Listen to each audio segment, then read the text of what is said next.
ముందుగా హిందూపూర్ పార్లమెంట్ ప్రజలందరికీ కూడా నా యొక్క నమస్కారాలు తెలియజేస్తా ఉన్నాను. ఈరోజు మన్నీల గ్రామానికి ప్రచారం కొరకు రావడం జరిగింది. ఈరోజు కాలనీలో ఉన్నటువంటి ప్రజలంతా కూడా మాకు సంపూర్ణ మద్దతును తెలియజేస్తూ అండగా నిలబడుతున్నటువంటి ప్రతి ఒక్కరికి కూడా పేరు పేరున మా యొక్క ధన్యవాదాలు తెలియజేస్తా ఉన్నాము. మరీ ముఖ్యంగా పోస్టల్ బ్యాలెట్లు 2 రోజుల నుంచి కూడా జరుగుతూ ఉన్నాయి.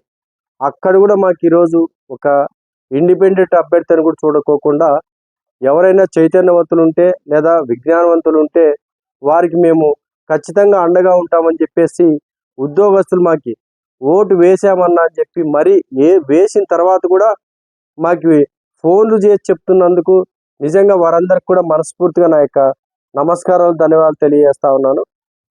భావితరాల భవిష్యత్తు కోసం అదేవిధంగా తరతరాలుగా ఏళ్ల తరబడి అనేక రాజకీయ నాయకులు కొన్ని కుటుంబాలకి కొన్ని వర్గాలకే పరిమితమైన ఈ యొక్క రోజుల్లో ప్రతి ఒక్కరిలో చైతన్యం తీసుకురావాలి.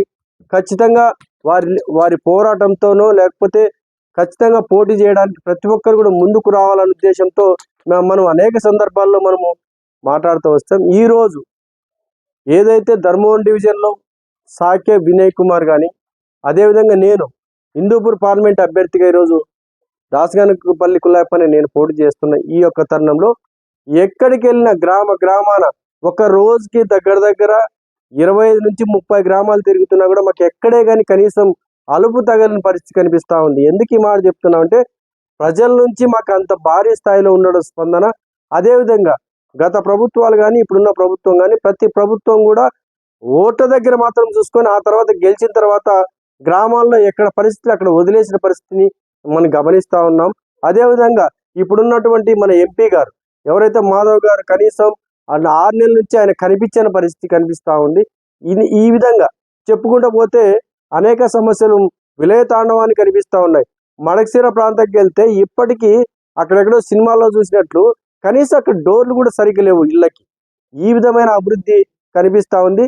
నిజంగా హిందూపూర్ పార్లమెంట్ ప్రజలు కుట్టు మిషన్ గుర్తుకు ఓటేసి గెలిపించగలిగితే మాత్రం హిందూపూర్ పార్లమెంట్ని మేము దాదాపు అనేక సందర్భాల్లో పోరాటాలు చేస్తూ దాదాపు ఏళ్ల తరబడి ప్రజల కోసం మమేకమైతే మేము ప్రతినిత్యం కూడా ప్రజల కోసం తిరుగుతున్నటువంటి వ్యక్తులుగా మాకు అన్ని విషయాలు తెలుసు. అలా మనము ఈరోజు చెప్తున్నటువంటి అన్నలకు కానీ అక్కలకు కానీ లేకపోతే అవ్వలకు కానీ తాతలకు కానీ ప్రతి ఒక్కరికి నా సోదరులు ప్రతి ఒక్కరికి కూడా ఒకటే విజ్ఞప్తి చేస్తున్నాం.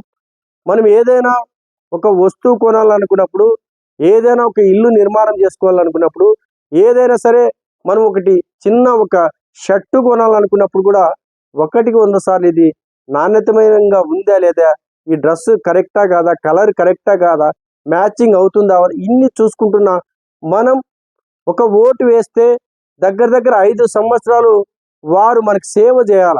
వీళ్ళు సేవ చేస్తారా లేదా అని చెప్పి వెనుక ముందు ఆలోచించుకోకుండా చిన్న అవసరాల కోసం మనం ఓటు అనే ఒక ఆయుధాన్ని తాకట్టు పెట్టడం మాత్రం నిజంగా కరెక్ట్ కాదన్న. ఒక్కసారి ఎవరైనా అటువంటి ఆలోచన చేయగలిగితే మనస్సాక్షితో ఆలోచించుకొని ఖచ్చితంగా ఓటు వేయండి. ఎవరికి ఓటు వేస్తారంటే పార్టీలు చూడకండి. ఎవరైతే అభ్యర్థులు నిలబడినారో ఆ అభ్యర్థుల పరిస్థితి ఏంటి, వాళ్ళ గుణగుణాలు ఏంటి, వాళ్ళపైన కేసెస్ ఉన్నాయా, ప్రజలకు సేవ చేస్తున్నారా, వీళ్ళు లేదా అని చెప్పేసి ఇవన్నీ ఆలోచించుకున్న తర్వాత ఓటు వేయాలని చెప్పేసి ప్రజలందరికీ కూడా నా 2 చేతులు జోడించి కూడా వాళ్ళకి నమస్కారాలు తెలియజేస్తూ విజ్ఞప్తి చేస్తాను. ఎక్కడికి వెళ్ళినా సరే ఎక్కడ సమస్యలు అక్కడికే పేరుకుపోయిన పరిస్థితి. డ్రైనేజ్ వాటర్ దగ్గర నుంచి నిరుద్యోగ సమస్య దగ్గర నుంచి ఫ్యాక్టరీల దగ్గర నుంచి ప్రతి అంశంలోనూ ఎక్కడే కానీ సరైన వసతులు లేక సరైన ఉద్యోగాలు లేక నిరుద్యోగులు మొత్తం కూడా ఈరోజు ఎక్కడైనా పల్లెల్లోకి వెళ్తే ఏం కనిపిస్తూ ఉందంటే నిరుద్యోగులు పల్లెల నుండి నిరుద్యోగులు మొత్తం అంతా చిన్న ఉపాధి హామీ పథకానికి కూడా వెళ్ళే పరిస్థితి మనకి కనిపిస్తూ ఉంది.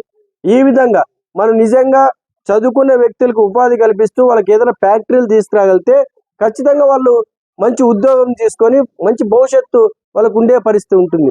అదేవిధంగా ఈరోజు ల్యాండ్ టైటిల్ ఒకటి వచ్చింది కొత్తగా. ఆ టైటిల్ లీడ్ ఏంటంటే జగన్మోహన్ రెడ్డి గారు తీసుకొచ్చిన టైటిల్ ఏ విధంగా ఉంటుందంటే ఒక భూమిని మన యొక్క భూమిని ప్రభుత్వం దగ్గర పెట్టుకుంటే తిరిగి అమ్ముకోవాలన్నా లేదా దాని మీద ఇష్యూస్ వస్తే కనీసం కోర్టుకు వెళ్ళడానికి కూడా వీలు లేకుండా పెట్టినటువంటి ఈ జగన్మోహన్ రెడ్డి గారి పాలన చూస్తే ప్రతి ఒక్కరు కూడా వ్యతిరేకించాలి, ఖచ్చితంగా ఖండించాలి.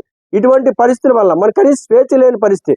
అదేవిధంగా ఎస్సీ కార్పొరేషన్ తీసుకున్నా, ఎస్టీ తీసుకున్నా, బీసీ, మైనార్టీ ఈ కార్పొరేషన్ మొత్తం ఈ 5 సంవత్సరాల కాలంగా ఒక్కటంటే ఒక్కటి ఇచ్చిన పరిస్థితి కూడా మనకు లేనిపోవడం చాలా దుర్మార్గం, చాలా బాధాకరం.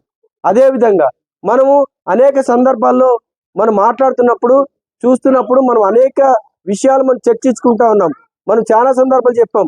డాక్టర్ బాబాసాహెబ్ అంబేద్కర్ గారు ఓటు అనే ఒక గొప్ప ఆయుధం మనకు దొరికినప్పుడు ఆ ఆయుధాన్ని ఏ విధంగా ఉపయోగించాలి, ఎలా ఉపయోగించాలని చెప్పేసి ఖచ్చితంగా మనమంతా కూడా ఆలోచించుకొని ఓటు వేయాలని చెప్పేసి అందరికి కూడా విజ్ఞప్తి చేస్తా ఉన్నాను. అభివృద్ధి అంటే మనం వాళ్ళ దగ్గర డబ్బులు ఉంటే అభివృద్ధి జరగదు.